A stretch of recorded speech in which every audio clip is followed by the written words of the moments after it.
Salut les petits loups, c'est YTB, vous êtes bien sur la chaîne YouTube de Carte à Papa. Je suis aujourd'hui avec mon poteau Sid. Salut Yannick. En forme? Grave. Grave, là je vous le dis tout de suite. La hype, elle est au niveau maximum. L'extension la plus attendue probablement depuis le Seigneur des Anneaux, puisqu'on va parler de l'édition Final Fantasy. Que des belles choses. Que des belles choses. Les decks Final Fantasy viennent d'être révélés. On vous fait une première vidéo à chaud sur le Final Fantasy le plus mythique, à savoir Final Fantasy VII.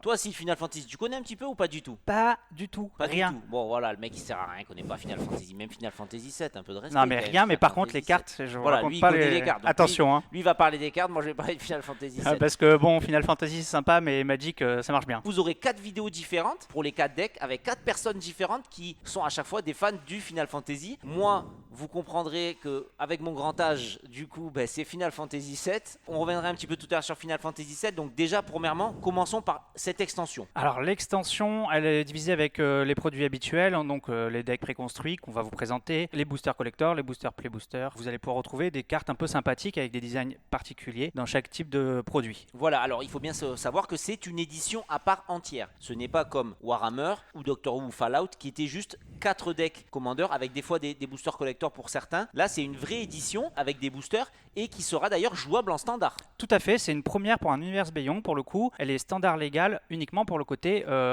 édition normale, donc pas les decks préconstruits ni les cartes qui seront exclusifs aux decks préconstruits. Voilà, les decks Commander ne rentrent pas là-dedans. Voilà. Les cartes exclusives des decks Commander, et même les cartes qui sont pas exclusives, parce que bon, on va pas jouer pince crâne en standard non plus. Au bout d'un moment, ça commence à faire beaucoup. On l'a déjà vu, mais c'était il y a longtemps. Ouais, c'était il y a longtemps. Ils ont fait un travail, franchement, on va en reparler tout au long de cette vidéo. Le travail, il est fantastique. On va pas mâcher les mots. Alors, peut-être que les puristes et tout vont nous dire, ah, machin, un truc et tout. Mais moi, en tout cas, voilà, je suis pas non plus un ultra fan de Final Fantasy, mais Final Fantasy VII, c'est un jeu qui m'a marqué profondément dans ma jeunesse. Genre de voir les cartes, ça m'a beaucoup fait penser au Seigneur des Anneaux, en fait. Et moi qui connais pas du tout, je trouve que les images sont magnifiques. J'ai déjà, grâce à Magic, découvert des univers à part entière et je pense que celui-là va me plaire. Voilà, il va jouer à Final Fantasy VII après, il va être Peut-être. gentil. En plus, il s'appelle Sid, donc on verra tout à l'heure. Vous verrez dans les différentes vidéos tout type de cartes, les versions alternatives et tout ça. Dans les boosters collector, vous pourrez avoir des chocobos. De plusieurs couleurs. Voilà, de plusieurs couleurs. Un chocobo doré. Numéroté du coup celui-là. Voilà, 77 je crois qu'il y en a. C'est réalisé, donc il risque de valoir de l'argent. Et vous allez avoir aussi donc l'équivalent des showcases. Pour moi, ce qui se rapproche le plus des archives mystiques, donc des cartes qui vont être présentes dans chaque booster. Voilà, on a vu ça pouvait s'appeler par exemple sur notre site partenaire Magicville Final Fantasy Through the Edge. Donc c'est des cartes tout simplement avec des personnages emblématiques de Final Fantasy et des cartes emblématiques de Magic et qui ont été refaites. Ça, c'est quelque chose qu'ils font régulièrement par exemple. Ouais. On a par exemple Atraxa qui est fait par Sephiroth ou par exemple Ragavan qui est fait à une illustration Zidane de Final Fantasy X, pas Zidane le joueur de foot, hein, même si bon effectivement on n'a pas encore eu l'univers Beyond de football. Bon, on sait jamais, rigolez pas devant l'écran parce qu'on va pas faire les malins non plus. Non. Tous ces produits seront bien sûr disponibles à partir du 6 juin si je ne m'abuse pour les avant-premières et de la semaine d'après donc pour l'extension dans notre boutique à Carte à Papa sur nos sites Magic. Alors je vais de suite vous prévenir, c'est une extension sur laquelle il y a énormément de hype. Pour l'instant c'est possible que les produits ne soient pas forcément en vente parce que tout simplement on n'a pas de visibilité sur les quantités qu'on va avoir. On espère que ça va bien se passer, que ça va pas partir en folie totale, voilà, comme on a pu voir avec notamment Pokémon. C'est quand même l'édition qui, pour l'instant, à la précommande, a déjà dépassé en termes de vente Lord of the Rings et MH3. Ouais, c'était annoncé, c'est annoncé comme l'édition qui va se vendre le plus de l'histoire de Magic. Enfin, c'est annoncé par, bien sûr, par Mark Rosewater, le PDG de Wizard of the Coast. De toute façon, il faut bien se dire que c'est une édition, comme elle sera légale en standard, c'est une édition que en booster, vous allez retrouver tout au long de l'année. D'ailleurs, le Seigneur des Anneaux, au final, s'il y a eu des moments où il n'y avait plus de booster, on en a eu pendant 2-3 ans, il y en a encore d'ailleurs, il y a eu beaucoup de rééditions. Ils ont fait du stock en conséquence et ils ont annoncé qu'ils avaient fait du stock en conséquence pour cette édition. On va rentrer dans le vif du sujet, on va commencer d'abord par un petit peu de lore autour de Final Fantasy VII puisque tu ne connais pas. On va pas faire dans le détail non plus parce que Final Fantasy VII, voilà, encore une fois c'est un jeu qui est sorti en 1997, j'avais 18 ans. C'est un jeu qui a marqué tous les gens de ma génération. Quand on dit le premier jeu vidéo qui vous a marqué, beaucoup de gens vont vous dire Final Fantasy VII. Déjà la PlayStation 1, donc une avancée technologique, mais aussi un jeu de rôle qui va introduire des images, des cinématiques en images de synthèse, donc des très belles images, magnifiques. Qu'on va retrouver dans les cartes, les images. Voilà, et du coup c'est vrai qu'effectivement ils ont réussi à garder un peu propre à chaque, parce que vous verrez sur les autres decks, ils ont gardé à peu près l'univers graphique à chaque fois. Par exemple le Final Fantasy VI qui est beaucoup moins, on va dire, numérique qui est beaucoup plus dessin à la main, voilà, qui est un peu à Ouais, l'ancienne. non, Final c'est- Fantasy VI, il est sorti sur Super Nintendo à l'époque, qui est une console qui était bien antérieure à la PlayStation 1. Final Fantasy VII, c'est un mélange de plein de choses qui a fait un jeu fantastique, une aventure dans un monde un peu cyberpunk, dans un premier temps, très inspiré de Blade Runner, Ok. avec une bande de rebelles qui luttent contre une société qui veut exploiter l'énergie de la planète pour en faire des armes. Donc on a aussi donc une conscience un peu écologique, avec un sujet qui reste encore d'actualité de nos jours, hein, tout simplement. C'est des histoires d'amitié, d'amour entre les personnages, avec des scènes vraiment, on a tous pleuré, on va pas spoiler, mais bon voilà, vous connaissez. C'est une histoire bien sûr d'opposition entre deux personnages, D'accord. Sephiroth et Cloud. D'accord. Enfin, il y a tout dans Final Fantasy. Je veux pas trop vous spoiler parce que franchement, le but aussi, c'est que si vous connaissez pas Final Fantasy 7, tu as la Switch. Il est disponible en Switch, il est disponible sur téléphone. Il est disponible, voilà, ils ont fait un remake sur PlayStation 5 qui est un jeu un peu différent. Moi, je conseille quand même de faire le jeu ancien, bon, qui est un peu le caché à l'ancienne, mais franchement, je l'ai refait il y a pas si longtemps et franchement, ça passe. C'est un jeu qui est fantastique, c'est des personnages fantastiques. Tout ça dans ce deck avec, comme je vous disais, une direction artistique mais magnifique, des personnages, des cartes qui collent au jeu et toutes les cartes dans les decks Sont incroyables. sont incroyables C'est- et sont des dessins propres à Final Fantasy. Ouais, Wizard pour ça est très fort pour associer un univers à son jeu, c'est vraiment quelque chose d'incroyable. Moi j'ai un ami qui avait été fan de Fallout, m'a dit que c'était vraiment des easter eggs qui poussent très très loin l'association. Je pense qu'ils ont fait un Non, aussi ils bon... bossent bien, on l'avait vu sur Saint-Zano. Moi, ça m'avait surpris, j'étais le premier, je me Ouais. disais, il y a une idée commerciale, bien sûr, Oui. derrière ça, et ils auraient pu bâcler le truc. Le Saint-Zano, c'était hyper fidèle. Là, c'est pareil, vous allez voir le pince-crâne, vous allez voir l'Harmonize, il est fantastique. Tous les terrains qui représentent des lieux du jeu emblématiques. Absolument toutes les cartes des decks préconstruits sont des dessins liés à l'univers. Quand vous êtes dans le jeu vidéo, en fonction de ce que vous allez faire, vous allez partir en rendez-vous avec des personnages différents, et il y a les 4 rendez-vous différents avec les 4 personnages différents. Enfin, c'est fantastique. Maintenant, on va parler un peu du jeu, parce que le but aussi, quand même, avec les cartes, c'est quand même de jouer. Et bon, sinon, ils s'ennuient depuis tout à l'heure, ils pichent que dalle à ce qu'on raconte. J'ai hâte de Donc, vous voilà. parler des cartes. C'est donc un jeu Naya. Voilà, Naya, donc les rouges, verts, blancs, hein, tournés autour des équipements. Le jeu s'appelle Limit Break et avec général principal Cloud, donc j'imagine le personnage emblématique. Le personnage principal, effectivement. Cloud de 4-4 célérité pour 5 qui quand elle arrive vous lui attachez un équipement et à chaque fois qu'il attaque, s'il a au moins 7 de force vous allez créer 2 trésors et vous allez piocher pour chaque équipement et créature équipée que vous contrôlez. Bon, assez classique, hein, somme toute, pas grand chose à dire là-dessus. On compare directement sur Tifa, son commandant alternatif à 4 qui a la mêlée, donc ça c'est une vieille capacité utilisée il y a, oula, je crois que c'était un des premiers commandeurs 2013 ou 2017, je sais plus, qui vous met des marqueurs si vous attaquez le joueur avec le plus de points de vie. Final Fantasy 7, donc on va retrouver le chiffre 7 assez 7, souvent, voilà. hein. Qui est aussi un chiffre porte-bonheur en Asie. Mais bon, voilà, ils ont voulu faire le clin d'œil sur le 7. Bon, j'avoue, franchement, c'est sympa. Après, en termes de jeu, bon, pas le truc le plus fou quand même qu'ils aient fait, quoi. J'espère que sur les films, on verra le deck Final Fantasy 14. Je sais pas ce qui va se passer. Bon, est-ce qu'il va y avoir des blasts qui vont mettre 14, des trucs comme ça? Donc elle, si elle inflige des blessures à hauteur de 7 ou plus, elle va vous donner une deuxième phase de combat et vous allez pouvoir dégager toutes les créatures que vous contrôlez. De quoi frapper fort et bien. Voilà, on est vraiment sur du deck Commander Multi là. Hein. Ouais, Voilà, il y rien- a quelques cartes rééditées qui peuvent aller dans d'autres formats, mais voilà, un deck pur équipement. Dans la mécanique principale, vous allez retrouver des choses qu'on connaît déjà sous d'autres formes. Donc on va parler de Seed du coup, hein, le pilote affranchi.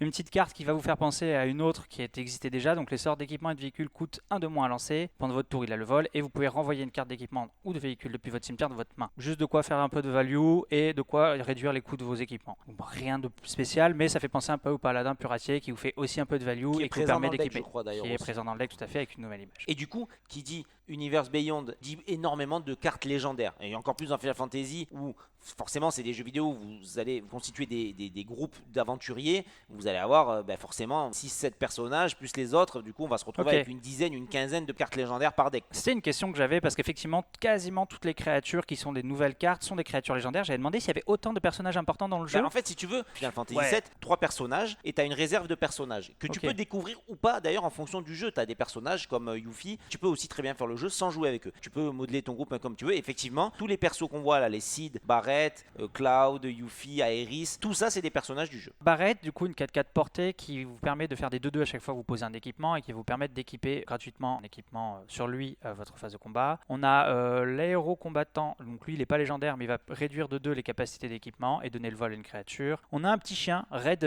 13. Red 13, alors c'est un espèce de lion qui est un peu modifié génétiquement, il le découvre dans un laboratoire. Moi perso, c'est mon perso préféré. Donc, voilà, D'accord. c'est- Eh ben, en parlant de modifier, il interagit sur les créatures modifiées. Il va Exactement. donner vigilance et pistement à toutes vos créatures modifiées. Donc c'est pas trop mal. Puis vous pouvez renvoyer une carte d'équipement depuis votre cimetière de votre main. Donc encore de quoi récupérer de la value. Les équipements, alors j'en ai sélectionné que 3. Il y en a plein, vous verrez. Mais pour les nouveaux, il y a le boulet de canon, bras mécanique. Donc ça, j'imagine que c'est peut-être un équipement qui permet de s'attacher à C'est le bras de Barrette en fait, tout D'accord. simplement. Ouais, tu vois, ce personnage, Ok. il a un bras mécanique en fait, tout simplement. Et voilà, il s'en sert comme arme. Donc un équipement qui rend 7-7 la créature équipée et imbloquable par des créatures inférieures ou égales à 2. Donc Ouais, c'est c'est pas le vraiment pour personnage bourriner. de la finesse quoi. Tu Ouais, vois, c'est non, le bah, mec, on a il bien un compris, bras, quoi, ouais. voilà, quoi, c'est bon.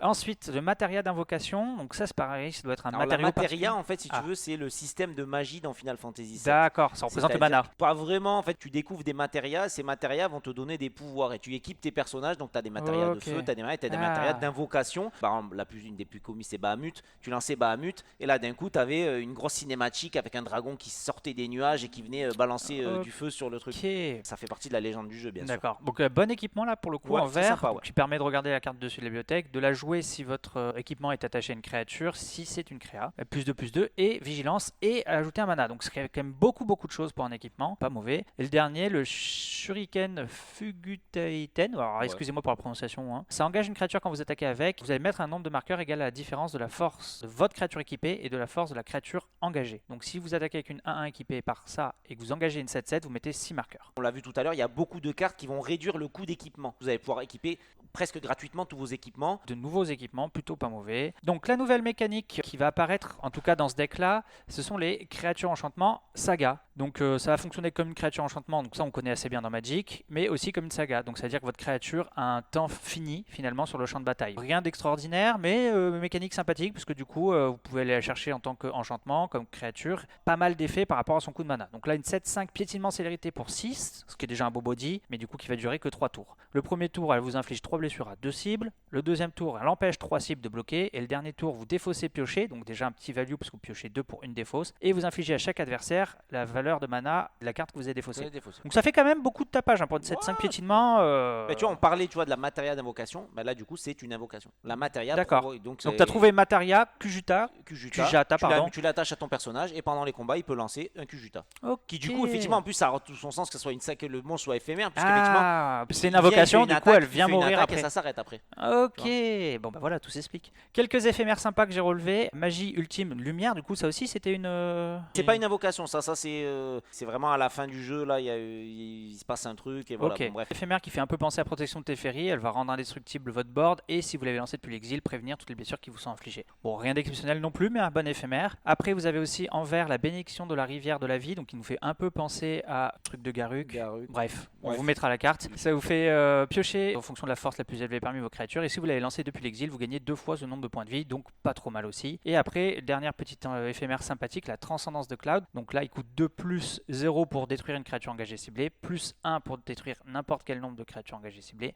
et plus... Si tu payes tout, tu les fais tous, non? Non, un seul, tu Non. peux en choisir que un parmi Ah tous. d'accord, ok. Donc c'est encore une autre manière de faire des choix multiples. Utile en fonction du moment où tu la pioches. Si tu la pioches tôt, elle va être utile à 2 d'invoque, si tu Ouais, la pioches tard à 5, etc. Donc plutôt pas mal, j'aime bien Ouais, moi. c'est polyvalent, c'est pas mal. Hein. 3 dernières cartes avec des petits personnages secondaires. Alors Bugenagen, une petite 1-3 portée qui vous ajoute du mana et qui vous fait piocher si vous contrôlez une créature avec une force de 7 ou plus, hein, comme d'hab. Donc petite carte de value, même en fin de partie elle vous est un peu rentable et en début de partie ça fait ramper, c'est toujours agréable. Vincent, expiateur vengeur, assassin donc qui normalement est vampire.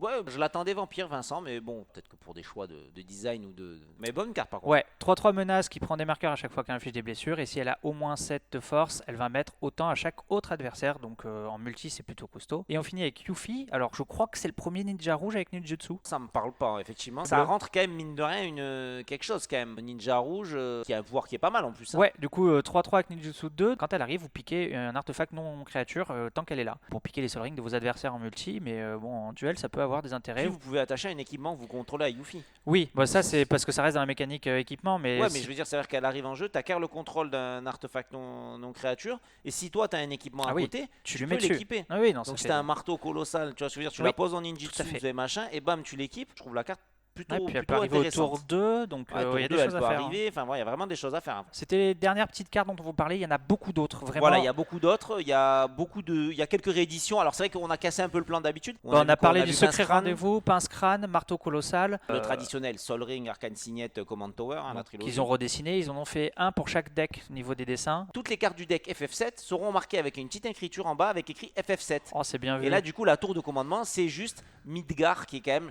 la ville de début où se passe une des plus grosses parties de l'aventure. Dans les cartes à rajouter, c'est pareil, on a fait déjà assez long. Dans l'édition Final Fantasy, vous avez aussi une carte Qui un va Cloud chercher un qui va équipement. chercher un Tout à équipement. fait. On espère qu'on vous a donné envie de jouer à Magic et de jouer à Final Fantasy. Alors, si je peux me permettre, très agréable, c'est deck préconstruit parce que pour une fois, ils ont fait l'effort de mettre beaucoup plus de nouvelles cartes. Et en plus, vraiment, il y a de quoi construire autour de chaque carte légendaire différemment. Ça vous donne une ouverture assez agréable par rapport à d'habitude, quoi. Ouais, parce qu'après, c'est vrai qu'on n'en a pas parlé, on ne vous a pas vraiment montré, mais il y a des cartes comme Aeris qui a une mécanique vraiment très À part. différente Ouais. des équipements. De toute façon, on se rappelle du Seigneur des Anneaux. Ouais. Ça avait créé beaucoup de pistes différentes. Les decks étaient très fournis, très intéressants. De toute façon, quand ils font les choses bien, il faut le dire. Hein, Ouais, et ouais. puis c'est cool. Hein, Une mais, édition entière avec un univers aussi étendu, c'est vraiment agréable. Ouais. On vous rappelle, parce qu'on l'a pas fait et qu'on va se faire taper sur les doigts, qu'il faut liker cette vidéo, mettre des commentaires pour nous poser des questions, pour nous dire ah ouais mais attends, T'as là oublié le de parler mec de ça. il a pas parlé de ça, il a dit ça mais c'est n'importe quoi parce que bon on sait, hein, je suis pas parfait malheureusement. On s'abonne à la chaîne Carte à Papa, on partage, on en parle à ses copains, à ses copines. De toute façon on est sur l'édition la plus hype de Magic de l'année. Profitez bien de ce début d'été qui commence, là ça s'annonce très chaud.